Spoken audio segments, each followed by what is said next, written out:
நீங்கள் பார்த்துக் கொண்டிருப்பது நியூஸ் 21 செய்திகள். தமிழ்நாடு செய்திகளை உடனுக்குடன் தெரிந்து கொள்ள நியூஸ் 21 செய்திகளை பாருங்கள். உண்மை, உழைப்பு, உயர்வு. கொடைக்கானல் வத்தலகுண்டு பிரதான மலைச்சாலையில் வெள்ளி நீர் வீழ்ச்சி அருகே வனப்பகுதியில் உள்ள ஆற்றுக்கரையோரத்தில் அடையாளம் தெரியாத வயதான தம்பதியினர் வாயில் நுரை தள்ளிய நிலையில் சடலமாக மீட்பு. காவல்துறையினர் விசாரணை.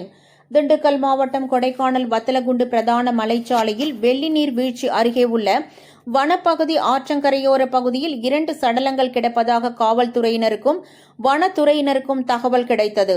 தகவல் அடிப்படையில் காவல்துறையினர் மற்றும் வனத்துறையினர் வனப்பகுதிக்குள் சென்று ஆற்றுக்கரையோர பகுதியில் வாயில் நுரை தள்ளி இருந்த தம்பதியினர் இருவரின் சடலத்தை விசாரணை மேற்கொண்டு வருகின்றனர்.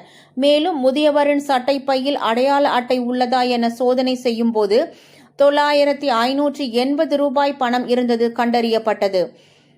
மேலும் இவர்கள் யார், எங்கிருந்து வந்தார்கள், இறப்பிற்கான காரணம் என்ன என்பது குறித்தும் காவல்துறையினர் தீவிர விசாரணை மேற்கொண்டு வருகின்றனர். மேலும் இறந்த தம்பதியினரின் சடலம் உடல் கூராய்விற்காக கொடைக்கானல் அரசு மருத்துவமனைக்கு கொண்டு செல்லப்பட்டு உள்ளது. குறிப்பாக சடலத்தின் அருகே பூச்சிக்கொல்லி மருந்துகள் டப்பாக்கள் கிடைத்துள்ளன. மேலும் கடன் தொல்லை காரணமாக இறந்துள்ளாரா அல்லது இறப்பிற்கு வேறு ஏதும் காரணமா என காவல்துறையினர் விசாரணை மேற்கொண்டு வருகின்றனர்.